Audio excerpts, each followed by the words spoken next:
Hello students, welcome to my YouTube channel Moonlight English classes. Dear students, पिछले class में हम आप लोगों को पढ़ाए थे वॉइस के बारे में कि व्हाट इज़ वॉइस।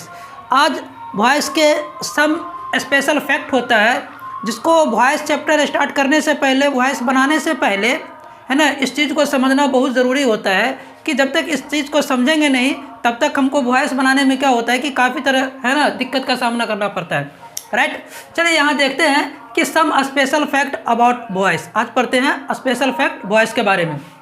ठीक है, तो सबसे पहले हम नंबर 1 में लिखे हैं कि एक्टिव बिना ऑब्जेक्ट वाले सेंटेंस का, ऐसा सेंटेंस जिसमें ऑब्जेक्ट नहीं हो तो ऐसे सेंटेंस का पैसिव वॉइस नहीं बनता है। जैसे होता है I run, child whip, I play, you laugh, children cry. तो इसका ऑब्जेक्ट नहीं है, सब्जेक्ट तो है, वर्ब है, बट ऑब्जेक्ट नहीं है। तो इस तरीके के सेंटेंस का पैसिव वॉइस नहीं बनाया जाता है। चलिए नेक्स्ट देखते हैं। यहाँ डॉट खत्म कि जब एक्टिव वॉइस में अगर ऑब्जेक्ट नहीं रहता है तो हम ऐसे सेंटेंस का पैसिव वॉइस हम नहीं बना सकते हैं। पहला, चलिए नेक्स्ट देखते हैं, अगला देखते हैं कि एक्टिव वॉइस में वर्ब चाहे किसी भी फॉर्म में हो। वर्ब के 5 फॉर्म्स पढ़ाए हुए थे, V1, V2, V3, V4 और V5। राइट, V5 मतलब पांचों फॉर्म में से एक्टिव वॉइस में वर्ब चाहे किसी भी फॉर्म्स में हो, जब हम पैसिव वॉइस बनाते हैं तो हमेशा पास्ट पार्टिसिपल यानी वर्ब 3 का इस्तेमाल करते हैं पैसिव वॉइस बनाने में। ठीक है, जैसे यहाँ हम देखते हैं कि you play cricket, you play cricket, है ना, आप क्या करते हो, क्रिकेट खेलते हो, तुम क्रिकेट खेलते हो। तो यहाँ वर्ब का पहला रूप है, इसका पैसिव वॉइस जो बनाएंगे तो क्या होगा, cricket is played by you. तो ये प्लेड यानी वर्ब का तीसरा फॉर्म का इस्तेमाल हुआ है। किसका हुआ है, वर्ब का तीसरा फॉर्म का इस्तेमाल हुआ है। जबकि यहाँ पे वर्ब क्या है, पहला रूप में। यहाँ he is singing a song, ये वर्ब का चौथा रूप है। ये क्या है, वर्ब का चौथा रूप है। यहाँ क्या दिया है, a song is being sung by him.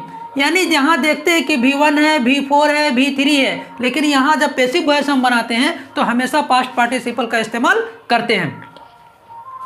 इसके बाद नेक्स्ट देखते हैं कि एक्टिव वॉइस में सब्जेक्ट, एक्टिव वॉइस है ना का सब्जेक्ट पैसिव वॉइस का ऑब्जेक्ट बनता है और पैसिव वॉइस का ऑब्जेक्ट क्या होता है, एक्टिव वॉइस का सब्जेक्ट बनता है। ठीक है, यहाँ पे स्ट्रक्चर भी हम लिख दिए कि ABS, ए से एक्टिव, B से वॉइस, S से structure, ABS active voice structure, PBS passive voice structure. तो इसमें सब्जेक्ट होता है, वर्ब होता है, ऑब्जेक्ट होता है। यहाँ सब्जेक्ट, वर्ब और बाय प्लस, है ना, डूअर या एजेंट, दोनों में से कोई भी चीज़ हम कर सकते हैं इसमें। तो यहाँ देखिए एक्टिव वॉइस का ऑब्जेक्ट जो है ना, ये पैसिव वॉइस का क्या बन गया, सब्जेक्ट बन गया।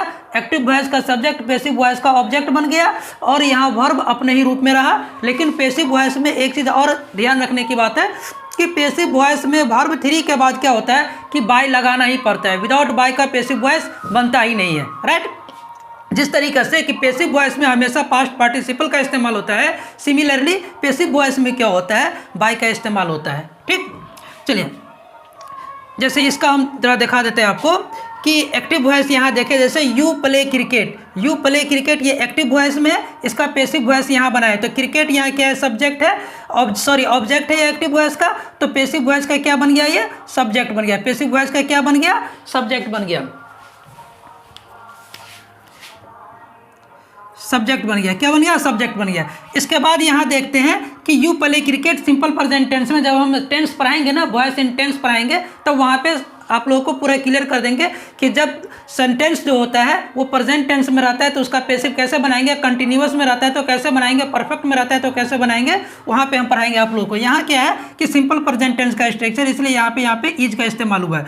फिर यहाँ पे क्या किया, सब्जेक्ट किया उन्हें, इसका ऑब्जेक्ट, इसका सब्जेक्ट बन गया, यहाँ पे सब्जेक्ट बना दिया। इसके बाद इज, इसके बाद वर्ब 3 का इस्तेमाल कर दिए। इसके बाद क्या, वर्ब 3 के बाद क्या बोले हम, बाय का इस्तेमाल करेंगे। तो यहाँ बाय का इस्तेमाल किए हैं और इसका सब्जेक्ट, इसका क्या बन गया, ऑब्जेक्ट बन गया। ठीक, चलिए नेक्स्ट देखते हैं। एक्टिव वॉइस का सब्जेक्ट वी का अस, जब एक्टिव वॉइस में सब्जेक्ट के रूप में वी रहे तो उसका अस और दे रहे तो उसका देम फॉर्म्स पैसिव वॉइस में नहीं बनता है। क्यों, because date is not confirmed, वो कन्फर्म नहीं होता है। So I can not use there, है ना, वी का अस और दे का देम। इसलिए यहाँ पे लिखे हैं कि वी प्लेड क्रिकेट। तो यहाँ पे क्या होगा, cricket was played by us नहीं देंगे क्योंकि date is not confirm. Right, चलिए नेक्स्ट देखते हैं इसका, और भी इसका रूल है वो अभी हम बताते हैं आपको। ठीक, चलिए देखते हैं कि जब सब्जेक्ट में कि नो बॉडी, नो वन, सम वन, समबॉडी, एनीवन, समवन, अगर इस तरीक़े से अगर एक्टिव वॉइस में अगर सब्जेक्ट के रूप में रहता है तो उसका भी हम क्या करते हैं कि पेसिव वॉइस में जो क्या करते हैं कि पेसिव वॉइस में बाय डूअर नहीं लिखते हैं, मतलब ऑब्जेक्ट के रूप में वो someone, somebody, no one, nobody, है ना, समवन, एनीवन, ये सब नहीं आता है। जैसे यहाँ पे लिखे है nobody, no one, someone, anyone, everyone, each one, ये सब क्या होता है कि जब एक्टिव वॉइस का सब्जेक्ट रहता है तो वो पेसिव वॉइस में वो नहीं आता है। जिस तरीके से यहाँ पे एग्जाम्पल में हम लिखे हैं कि somebody is writing the letters, है ना, somebody is writing the letters, तो इस लेटर्स को क्या करेंगे हम, इस ऑब्जेक्ट को तो सब्जेक्ट हम बना देंगे कि the letters are being written, the letters are being written. ये somebody जो है ना, ये somebody बाय एजेंट के रूप में या बाय डूअर के रूप में या ऑब्जेक्ट के रूप में नहीं आएगा पेसिव वॉइस में, राइट।